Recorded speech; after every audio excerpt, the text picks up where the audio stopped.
There are healthcare professionals who think that Trump has dementia. Quite frankly, the more I hear Donald Trump talking, the more nervous I become. But I've been calling this a classic example of preparation overload. The president had a difficult night, just like every single one of us do. Let's remember, the job of the president is not to respond instantaneously in a debate. Let's have another debate where actually the moderators will push back on Donald Trump's lies. He intimidated your network, unfortunately, and there was no pushback. In a debate, it is the primary job of the opponent to, have a direct counter and rebuttal to what somebody else is saying. I don't like a debate where nobody will do any fact checking. You just say what you want to say. You know it's a lie. The guy told 30-some-odd lies, and nobody checked him on it and said that was up to Joe Biden to do. I'm not too sure. Whoever did that or agreed to that really should think about what they're doing. Yeah, okay. Well, it was a debate agreed to by President Biden first, who proposed this debate.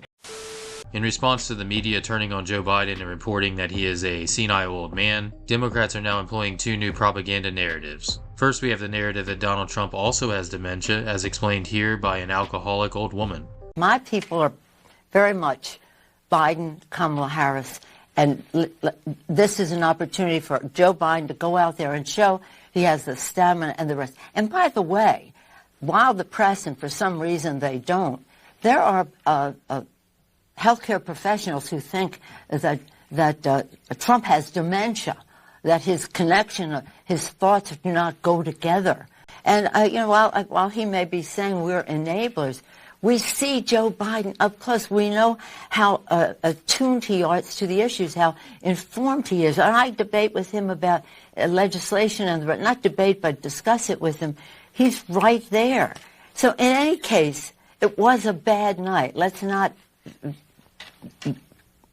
sugarcoat that. It was a bad night. It was a great presidency. Then we have Senator Warnock of Georgia doubling down on the claim that just trust us, behind closed doors, Joe Biden is super sharp as long as there's no cameras. The White House released a summary of the president's annual physical back in February. No cognitive exam was done at the time. For the sake of transparency, should President Biden take a cognitive exam before the election and release those results? Listen, in the course of an election, and I'm not a part of the campaign, in the course of an election, we ought to test these men. And they ought to be out there in front of the public. We ought to see who they are. And quite frankly, the more I hear Donald Trump talking, the more nervous I become. I don't need So is that a yes to a Donald Trump's test? cognitive exam. Is that well, a listen, yes? I'm not a doctor. It's not something, quite frankly, I've even thought about. He is sharp, intensely probing, and detail-oriented and focused. This is a man who is sharp, who is on top of his game, who knows what's going on. This guy's tough. He's smart. He's on his game. His mental acuity is great. This is a very sharp president. This is a man that's on his game. Senator, do those comments reflect the Joe Biden you know when you are with him behind closed doors? Oh, absolutely. If you too struggle from cognitive issues and you have not decided who to vote for in this election, then I would suggest you take Joe Biden's previous advice and apply it to the current Joe Biden. If I were to run, I think they're going to judge me on my vitality. Can I still run up the steps of Air Force Two? Am I still in good shape? Do I have all my faculties? Am I energetic? I think it's totally legitimate for people to ask those questions. This is for the voters to decide. Take a look. Look at me, see if I have the energy, see if I know what I'm talking about, and make their judgment. I think it's a legitimate thing to be concerned about anyone's age, including mine. I think it's totally legitimate. But I think the best way to make the judgment is to watch me. I've been able to do with the COVID, with dealing with everything we have to do with. Look, if we finally beat Medicare. The second propaganda narrative being rolled out is that it's CNN's fault Joe Biden did so terribly in the debate, which is especially laughable even for their usual propaganda attempts.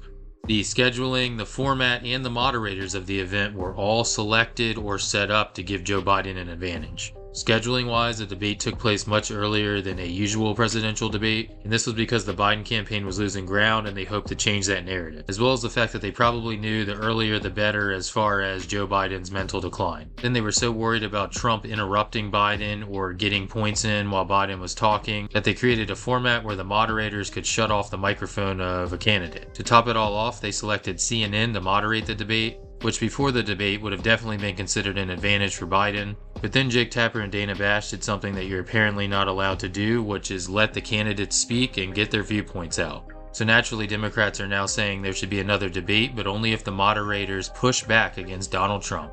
With Dan Goldman of New York and Jim Clyburn of South Carolina saying that they don't think it's Joe Biden's job on the debate stage to counter whatever Donald Trump is saying. If you think that sounds like dumb propaganda, it's because it is. Ultimately, it's convenient for the New York Times to say, oh, Joe Biden should step down. Why aren't they saying that Donald Trump should step down? They're just always apologizing and normalizing for Donald Trump. And frankly, Anderson, that's what happened last night on the debate stage. Nobody fact-checked Donald Trump when he was blatantly lying over and over and over again. Well, does it concern you that, the President of the United States did not do that or was not able to do that in real time, in a debate against his opponent?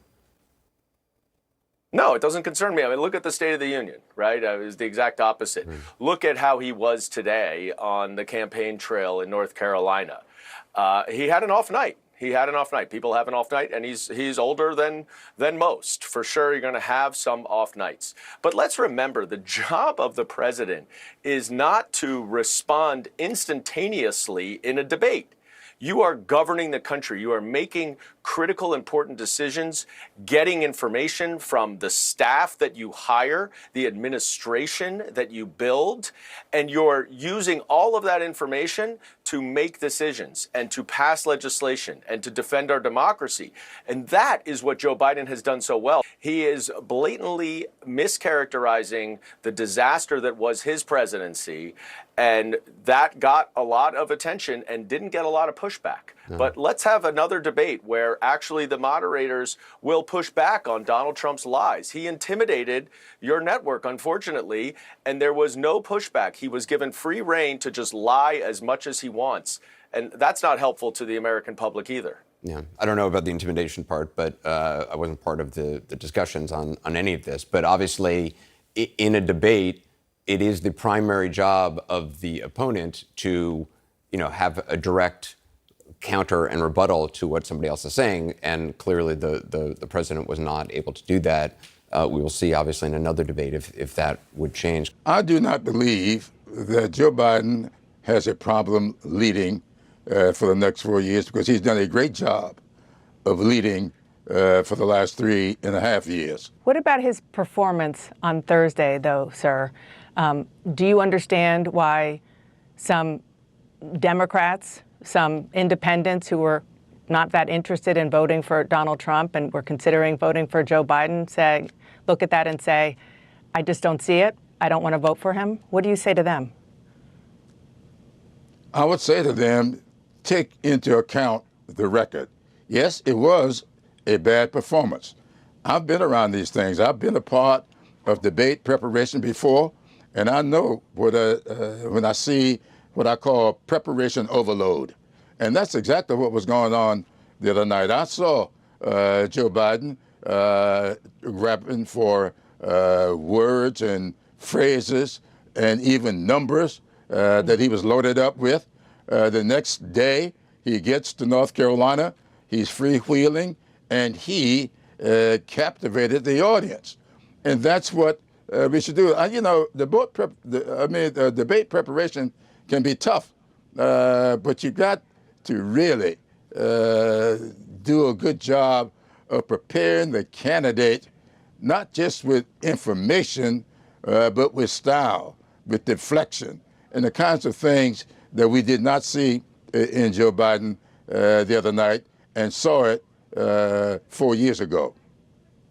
I believe on Friday in North Carolina, he had a teleprompter. If we're going to have another debate, the preparation for that debate needs to be different. There's no question in my mind. We cannot overload the candidate with all. Well, I don't know. I think that Joe Biden will do well with the debate. I think it all depends upon what the rules are. I don't like a debate where nobody will do any fact-checking. You just say what you want to say. You know it's a lie. The guy told 30-some-odd lies, and nobody checked him on it and said that was up to Joe Biden to do. I'm not too sure. If I ask you a question and you lie to me with the answer, I ought to follow up and give you what the facts are and see what your reaction to that will be. So that, to me, was not the way to plan the debate. And whoever did that and agreed to that really should think about what they're doing. Yeah, okay. Well, it was a debate agreed to by President Biden first, who proposed this debate. Congressman Clyburn, since you are there in Wisconsin and doing lots of events, tell me the truth. What are you hearing from people on the ground? Almost total. And I'm saying almost because I have not heard a single person express anything negative. All they're saying to us is keep Joe Biden moving forward. When you've been running the country, as he has been for 3.5 years, faced with all of the issues that he is faced with, you don't have time to set aside and make up stories about the past or to forget about what's going on around you. You've got to face your job, and he's been doing that. And so for him to go into preparation, and what I've been calling this a classic example of preparation overload, I just think that there should have been much less preparation for this debate and much more activism in his job. Why was the president struggling? I think the president had a tough night. I think all of us have difficult nights.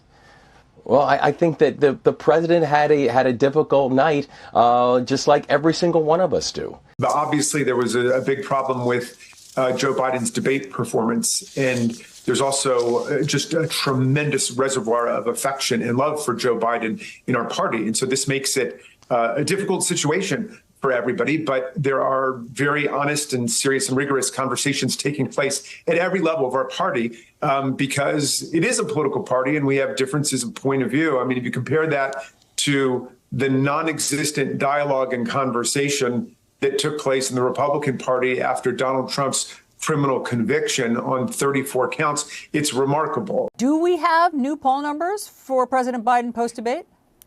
We do. You know, CBS News YouGov conducted some polling post-debate. We can compare it to the pre-debate numbers. And the bottom line, Alice, it's not any good. It's not any good. Look at this. Voters who say that Biden has the mental health to be president. It was just 35% pre-debate. Look where it's dropped to now post-debate, 27%. How about that he should be running for president? It was 37% pre-debate. It's now 28%. I have never seen numbers this bad for an incumbent president during my lifetime. I mean, that mental health to be president, just 27%. You might say, okay, you know, that's low, but a lot of people thought Biden was too old back in 2020. These numbers look nothing like this back in 2020. These numbers were bad already. And the truth is, Allison, they have gotten just considerably worse, even in just a few days after that first presidential debate. Voters give former President Trump a significant edge, though, when asked which candidate explained his ideas clearly, inspired confidence, and appeared presidential. The vice president isn't here tonight, not for security reasons. He just thought this event was being held at the Dulles Airport Applebee's. Yes, right now, Joe is elbow deep in jalapeno poppers and talking to a construction cone he thinks is John Boehner. Also true.